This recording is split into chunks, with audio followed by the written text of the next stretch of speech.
Bismillahirrahmanirrahim. Assalamualaikum warahmatullahi wabarakatuh. Salam sejahtera bagi kita semua. Hari ini saya akan mempresentasikan terkait rencana aksi perubahan pelaksanaan kegiatan orientasi pegawai pemerintah dengan perjanjian kerja P3K Angkatan 13 tahun 2026 yang berjudul tentang optimalisasi pemungutan retribusi pelayanan pasar berbasis digital melalui QRIS kode di Sentra Batik Trusmi. Perkenalkan, nama saya Siti Asia, NIP 19870022025212016. Unit kerja saya Dinas Perdagangan dan Perindustrian Kabupaten Cirebon. Yang menjadi latar belakang pembahasan presentasi saya adalah seiring perkembangan teknologi digital dan meningkatnya penggunaan transaksi non-tunai di masyarakat, diperlukan inovasi dan sistem pemungutan retribusi pasar agar lebih efektif, efisien, transparan, dan akuntabel. Salah satu upaya yang dapat dilakukan adalah penerapan sistem pembayaran berbasis QRIS kode yang memungkinkan pedagang melakukan pembayaran retribusi secara mudah, cepat, dan aman melalui perangkat telepon pintar.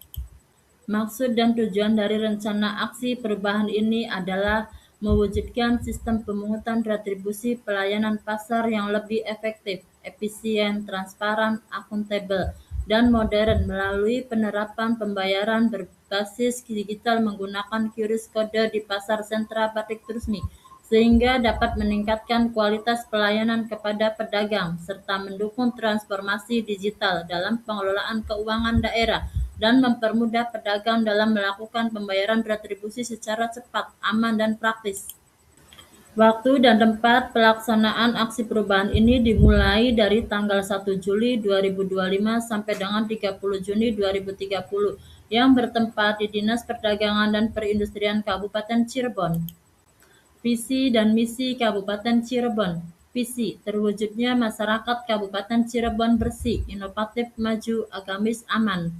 Misi 1. Mewujudkan tata kelola pemerintahan yang bersih, melayani akuntabel dan profesional. 2. Menciptakan ekosistem inovatif dan pemerintahan dan masyarakat. 3. Menciptakan masyarakat modern yang tidak meninggalkan jati diri adat dan budaya. 4. Menguatkan toleransi antar umat beragama sesuai dengan keyakinan para pemeluknya. 5. Menciptakan lingkungan yang asri, aman, dan nyaman. Visi dan misi Dinas Perdagangan dan Perindustrian Kabupaten Cirebon. Visi, terwujudnya sektor perdagangan dan perindustrian yang maju, berdaya saing, berkelanjutan, serta mampu meningkatkan kesejahteraan masyarakat Kabupaten Cirebon.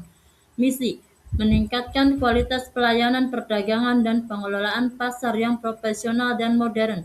2. Mengembangkan industri daerah yang berdaya saing dan berbasis potensi lokal. 3. Meningkatkan penggunaan teknologi dan digitalisasi dalam pelayanan perdagangan dan perindustrian. 4. Meningkatkan perlindungan konsumen serta tertib niaga. 5. Mengoptimalkan pendapatan daerah dari sektor perdagangan melalui tata kelola yang transparan dan akuntabel. 6. Meningkatkan kemitraan antara pemerintah, pelaku usaha, dan masyarakat dalam pengembangan ekonomi daerah. Struktur organisasi Dinas Perdagangan dan Perindustrian Kabupaten Cirebon dari Kepala Dinas, kemudian Sekretaris Dinas, kemudian Subbagian Umum dan Kepegawaian, kemudian Subbagian Keuangan dan Aset, kemudian kelompok jabatan fungsional, kemudian bidang perindustrian, lalu bidang perdagangan dan pengendalian barang pokok dan penting, kemudian bidang meteorologi lokal, kemudian bidang sarana dan pelaku distribusi, kemudian kelompok jabatan fungsional. Ada rencana aksi perubahan P3K Operator Layanan Operasional Kabupaten Cirebon dalam jangka waktu 5 tahun. Tahun pertama, persiapan dan konsultasi meliputi melakukan konsultasi dan koordinasi pelaksanaan aksi perubahan, meminta arahan dan persetujuan pelaksanaan, menghafal mentor atau atasan langsung untuk menyampaikan gagasan perubahan. Tahun kedua, meliputi identifikasi kebutuhan dan penyusunan SOP, melakukan identifikasi kebutuhan sistem pelayanan retribusi digital, menyusun SOP penggunaan sistem, menentukan alur pelayanan retribusi berbasis QRIS kode. Tahun ketiga adalah perancangan dan pembuatan sistem meliputi pembuatan Google Form buku tamu digital, menyusun Google Spreadsheet sebagai database, membuat QRIS kode dan dashboard pelaporan. Tahun keempat, melakukan implementasi sistem, meliputi pemasangan QRIS kode pada area pasar sentra Batik Tursmi, melaksanakan uji coba penggunaan, menerapkan sistem QRIS kode. Tahun kelima, sosialisasi dan pendampingan, meliputi melakukan sosialisasi kepada pegawai dan petugas retribusi pasar, memberikan panduan penggunaan sistem, melaksanakan pendampingan implementasi. Kesimpulan dari rencana aksi perubahan ini, dengan demikian, optimalisasi pemungutan retribusi pelayanan pasar berbasis digital melalui QRIS kode di pasar sentra Batik Tursmi merupakan inovasi yang dapat meningkatkan efektivitas, efisiensi, dan transparansi akuntabilitas dalam pengelolaan retribusi pasar. Sistem pembayaran digital ini memudahkan pedagang dalam melakukan pembayaran secara cepat, aman, dan praktis, sekaligus membantu petugas dalam melakukan pencatatan, monitoring, dan pelaporan penerimaan retribusi secara lebih akurat.